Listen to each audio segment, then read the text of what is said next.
Hello friends, आप लोग कैसे हो? आशा करती हूँ कि आप लोग बहुत अच्छे होंगे। सो आज का जो ये ड्रीम एनालिसिस है वो मेरे क्लाइंट के पे बेस्ड है और वो क्लाइंट मेरी 14 इयर्स ओल्ड है। एंड उन्होंने मुझे एक ड्रीम बताया कि उनके घर में उस ड्रीम में एक डेथ हो गई है और उनको डीजा वू नहीं बोलूँगी, उनको लगा कि एक ऐसी ही डेथ पहले भी हो चुकी है। एंड यस, उनकी फैमिली में एक डेथ हुई थी जस्ट कुछ कुछ महीने मंथ्स पहले। So what she said that उनके घर में किसी फैमिली में किसी की डेथ हो गई है एंड वो अफेक्टेड नहीं है। ओके, वो जो क्लाइंट है मेरी वो अफेक्टेड नहीं है, उन्हें कोई फ़र्क नहीं पड़ रहा है। That person is not very important to her. And secondly उन्होंने बताया कि वो बिलियर्ड्स खेल रही हैं उस समय, जब ये चीज़ चल रही है, मतलब जब फैमिली में डेथ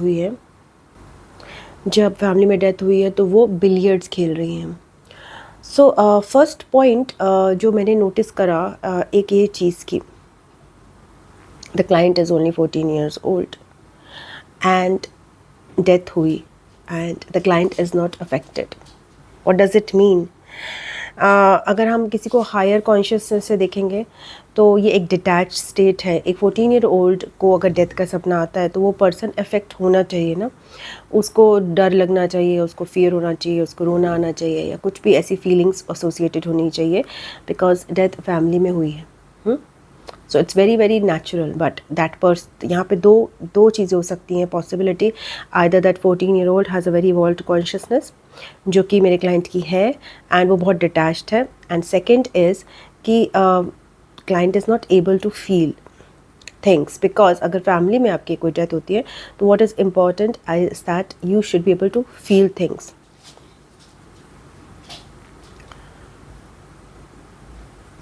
सो आप फील कब नहीं करते हो चीज़ें? मैं then I talk to the client about it, I counselled the client and मैंने इस क्वेश्चन को रेज किया कि वाई इट मीन्स समवेयर और the other, because detachment is not an issue. Detachment अगर आपको है then it's very good, very good, but again we should be considering what the dream wants to say to the client. हम इस dream से एक guidance ले सकते हैं। हमें जो अच्छी चीज़ें उसको उतना नहीं देखना, हमें गाइडेंस देखना है, हमें एक मिस्ट्री उस ड्रीम की जो है उसको सुलझाना है, या उस ड्रीम को हम अपनी क्लाइंट की साइकोलॉजी इम्प्रूव करने में, उसका इमोशनल वेलबींग इम्प्रूव करने में कैसे यूज़ कर सकते हैं। तो I told her that because आप नहीं फील कर पा रहे हो जो चीज़ एक्चुअली फील करने वाली है, आपको रोना नहीं आ रहा है एंड आप बिलियर्ड्स खेल रहे हो। What does it mean? You are distracting yourself. मतलब जब आपको कोई चीज़ फील करनी होती है, जब आपके साथ कोई चीज़ होती है, स्पेसिफिकली बुरी चीज़ होती है, तो आप उसको वहाँ पे फील नहीं करते हो। ओके, आप उसको इग्नोर करते हो और अपने आप को उस जगह से दूर ले जाते हो और कुछ ऐसा करते हो जिससे आपका ध्यान बट जाए, जैसे कि बिलियर्ड्स, उसका फोकस वहाँ पे जा रहा है। ओके, एंड इससे क्या हो रहा है?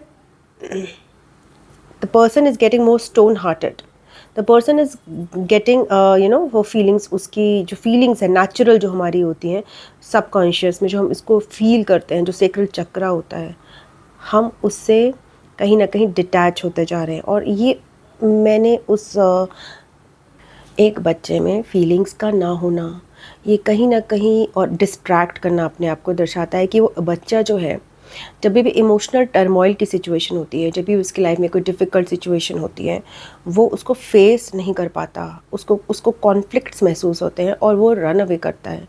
ये एक तरह से 7 of Swords की एनर्जी भी है कि हम रन अवे कर रहे हैं, चीज़ों को फेस नहीं कर पा रहे हैं। तो ये आप इसको एक तरह से फियर की एनर्जी मान सकते हो, जिसमें अपने इमोशंस को फेस करने में, अपने इमोशंस को फील करने में पर्सन को फियर महसूस हो रहा है।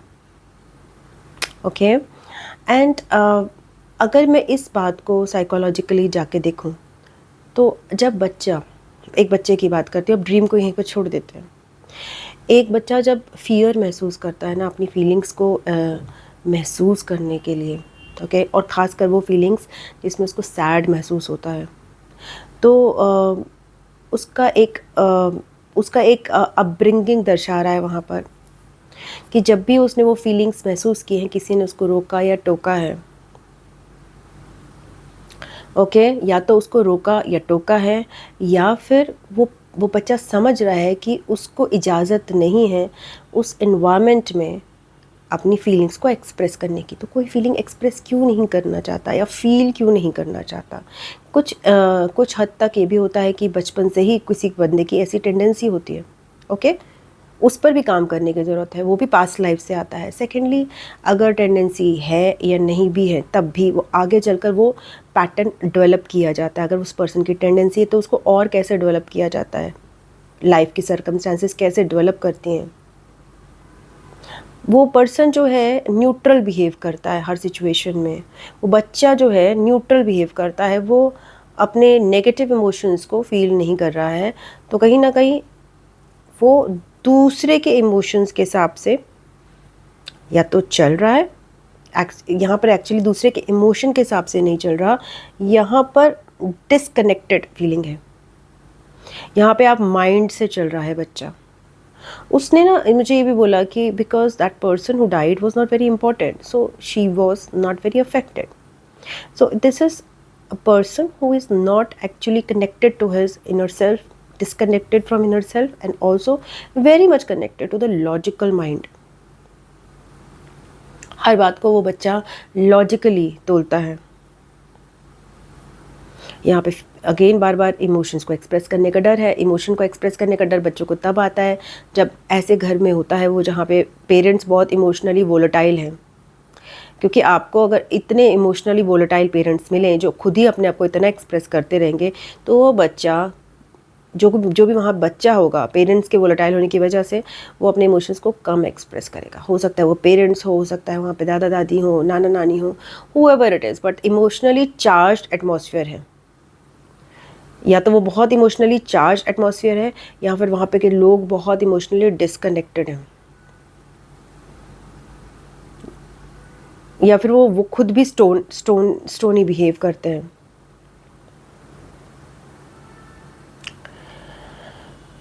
तो जब मैंने उस बच्चे से बात की तो मुझे ये फील आया यहाँ पर कि यस वो बच्ची जो है कॉन्फ्लिक्ट को अवॉइड करती है एंड कहीं ना कहीं वो बड़ों को प्लीज़ करती है। I don't know how to associate this dream with because natural state में नहीं है वो बच्चा नेचुरल स्टेट में नहीं है, वो कंट्रोल्ड इमोशंस कह रहा है या वो अपने इमोशन से डिस्कनेक्टेड है। अगेन वही वाली बात है, that shows traumatic childhood from the very beginning. इसमें बच्चे ने हर चीज़ ना इमोशंस को शट डाउन करके लॉजिकल माइंड से सब कुछ सोचना समझना शुरू कर दिया। बिकॉज जब भी इमोशनल यूज़ करता होगा तो वो वनरेबल महसूस करता होगा, बिकॉज उसका एनवायरनमेंट ही ड्रामेटिक था।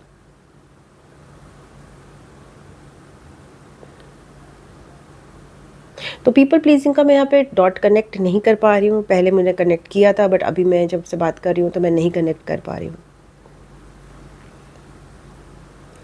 So basically what this dream could have been for a 14-year-old, that a person has died and she is crying or she's sad, but she's playing billiards. That shows how much not even that person, that child, 14-year-old is acknowledging her feelings. Actually she has become quite insensitive towards normal human emotions.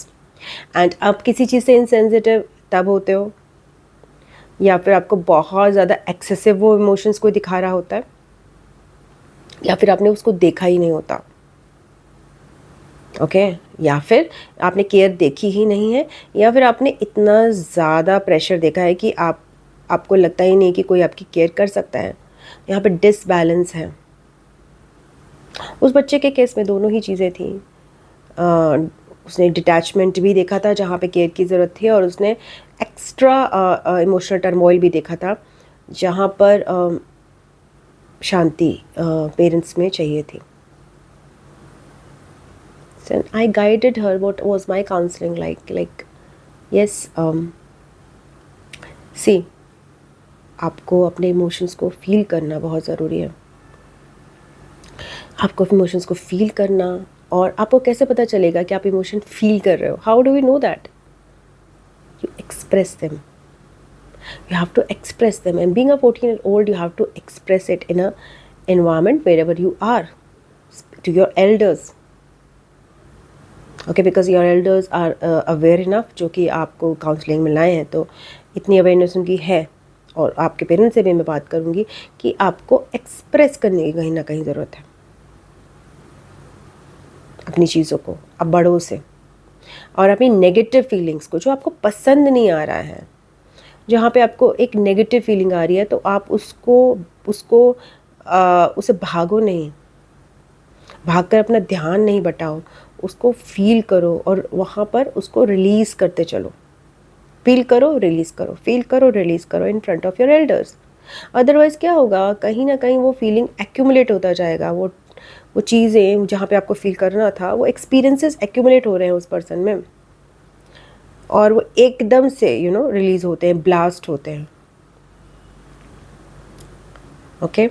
And इस तरह से emotional regulation का मैंने उसको explain किया था कि this is the way that you should emotionally regulate, that feel करना ज़रूरी है. आपको डिटैच्ड वे में, लॉजिकली माइंड से यहाँ पे काम नहीं करना है कि okay this person is important and this person is less important, so मैं यहाँ पे क्राई करता हूँ, यहाँ पे नहीं करता. सब बुद्धि से आपको नहीं सोचना है ये चीज़. Even in the dreams even in the dreams, actually dreams उसके सबकॉन्शियस को ही तो दर्शा रहे हैं. She is watching herself, who is not able to respond to normal human emotions, who is not able to cry when somebody dies.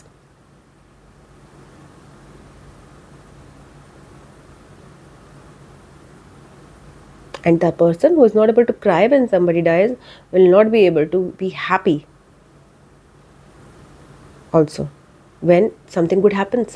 तो सारी feelings miss होती रहेंगी, बिकॉज सेक्रल चक्र ब्लॉक्ड हो गया आपका.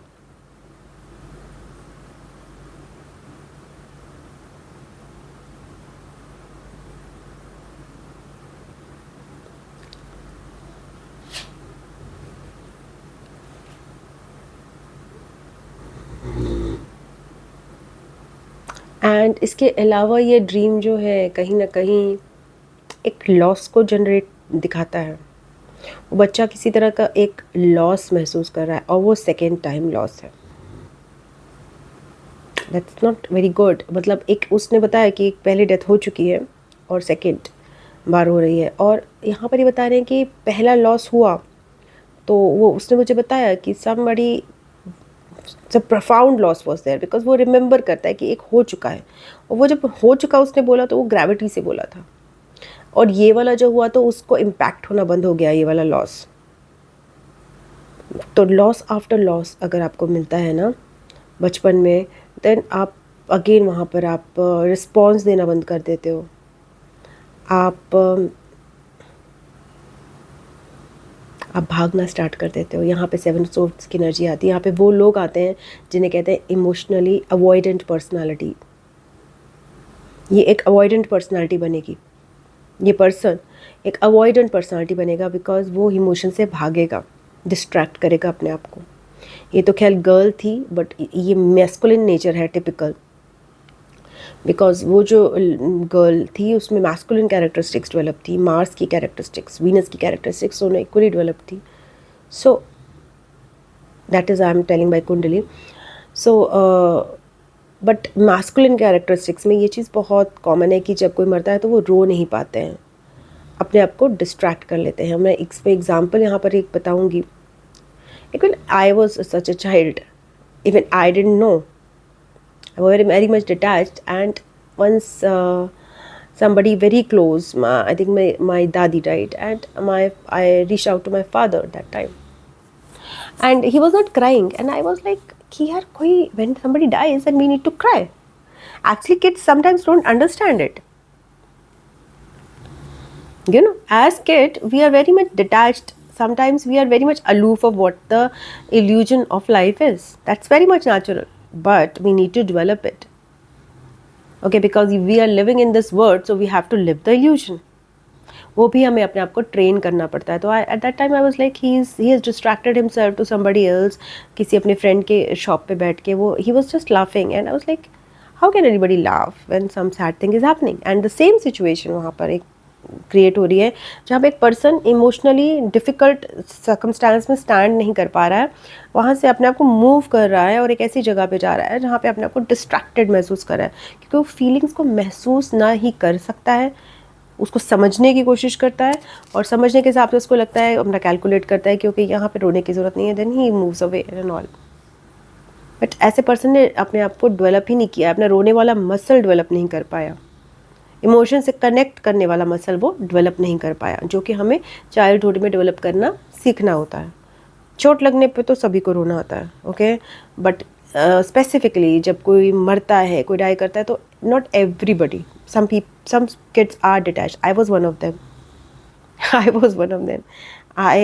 Like बहुत सारे किड्स आपने ऐसे भी देखे होंगे, बहुत सारे लोग ऐसे देखे होंगे. I was one of them. जो कि ऐसा लगता था जब रोने का समय तो हंसी आ जाती है, जब हंसने का समय तो रोना आ जाता है. That is also very disconnection with the feelings. So इस बच्चे को मैंने यही समझाया कि you need to feel your emotions, you need to express your emotion because you need to find a safe space to express your emotions again and again.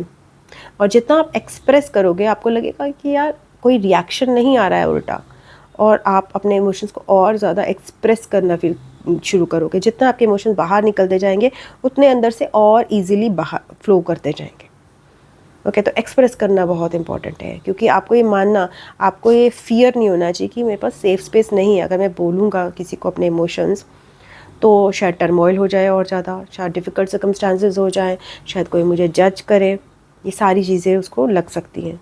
But वो regularly अगर ये काम करेगा, कंसिस्टेंटली काम करेगा, तो ये डर जो है उसका कि मेरा इमोशनल एक्सप्रेशन जो है उसको अवॉइड किया जा सकता है, ये ख़त्म हो जाएगा. और वो उसकी जो इमोशनल रेगुलेशन है वो यूनिफॉर्म हो जाएगी उस बच्चे की. वो अवॉइडेंट पर्सनालिटी नहीं बनकर सिक्योर अटैचमेंट वाली पर्सनालिटी बनेगा, जो कि अटैच्ड है अपनी फैमिली से, अपने फ्रेंड्स से, अपने नोन लोगों से. Not in a very negative manner, in a very positive manner, because we are living in this earth, then we need to have certain form of attachment जो basic होता है, okay, जो कि हमें सिक्योरिटी की feeling देता है. अगर हम अटैचमेंट बिल्कुल डिटैच रहेंगे तो हम सिक्योरिटी की फीलिंग हमें नहीं आती है. सो फैमिली से एक लेवल का अटैचमेंट भी हमें डेवलप करना पड़ता है to feel secure, to feel stable, so that we are calmer. फिर ये नहीं है बिकॉज डिटैचमेंट के साथ अगर आप रहते हो then you don't enjoy the life, because आप अर्थ में स्टेबल ही नहीं हुए तो आप एन्जॉय कैसे करोगे. आप कभी बैठे ही नहीं तो आप खाने को एंजॉय कैसे करोगे. भागते भागते कोई खाने को एंजॉय नहीं कर सकता. So you need to ground yourself to enjoy the things which are happening, enjoy or not enjoy, या feel the things which are happening on the earth.